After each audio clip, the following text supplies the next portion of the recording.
Praise the lord. ఈ ఉదయకాల సమయం మీ కొరకు ప్రార్థించాలని ఆశపడుతున్నాను. ఈ ఉదయకాల సమయంలో నేను చాలా చోట్ల చూశాను, చాలా కుటుంబాల్లో కూడా నేను ఎంక్వైరీ చేశాను. ఏమనంటే కుటుంబ ప్రార్థన చేస్తున్నారని అడిగితే చాలా కుటుంబాల్లో వాళ్ళు చెప్పిన సమాధానం ఏంటంటే, లేదు మేము కుటుంబ ప్రార్థన చేయట్లేదని చెప్పారు.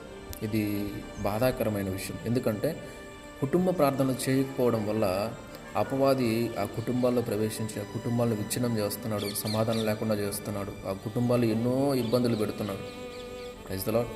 ఆ కుటుంబాల్లో పిల్లలు కూడా శాపగ్రస్తమైన స్థితిలోకి వెళ్ళిపోతున్నారు. చాలామంది పిల్లలు తల్లిదండ్రులు చెప్పిన మాట వినట్లేదు, సెల్ ఫోన్స్తో టైం వేస్ట్ చేస్తూ ఇలా చాలా రకాలుగా వ్యర్థమైన జీవితాల్లోకి వెళ్ళిపోతున్నారు పిల్లలు కూడా.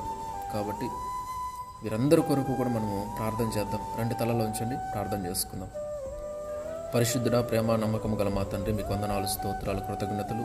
ఉదయకాల సమయంలో తండ్రి మరొకసారి తండ్రి ఆయన ప్రభా, కుటుంబ ప్రార్థనలు చేయక ఎన్నో కుటుంబాలను ఆయన ప్రభా ఎన్నో రకాల శోధనల్లో ఉంటున్నాయి, శ్రమల్లో ఉంటున్నాయి, పరిస్థితులు తండ్రి దారుణంగా తయారయ్యాయి ప్రభా.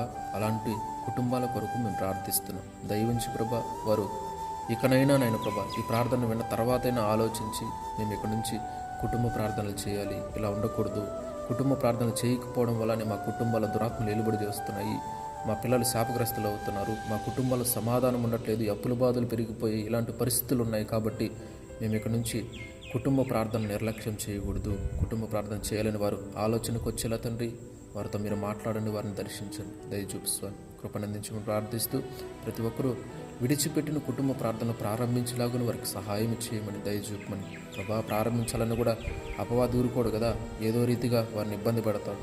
అయినా వాటి నుంచి కూడా మీరు తప్పించండి వారిని. ఆయన ప్రభా కుటుంబ ప్రార్థన తిరిగి ప్రారంభించి ఆయన ప్రభా మీకు మహిమకరంగా జీవించే జీవితం వారికి దయచేయమని, ఆ కుటుంబాల సమాధానం, నెమ్మది, సంతోషం, ఆనందం, ఆరోగ్యం దయచేయమని సమస్తం మీ చేతులు కాపజెప్పుకుంటూ సమస్త స్తుతి, మహిమ, ఘనత, ప్రభావాలు మీకే చెల్లిస్తూ యేసయ్య అతి పరిశుద్ధ నామములో ప్రార్థించి స్తుతించి గణపరిచి వేడుకుంటున్నాము తండ్రి.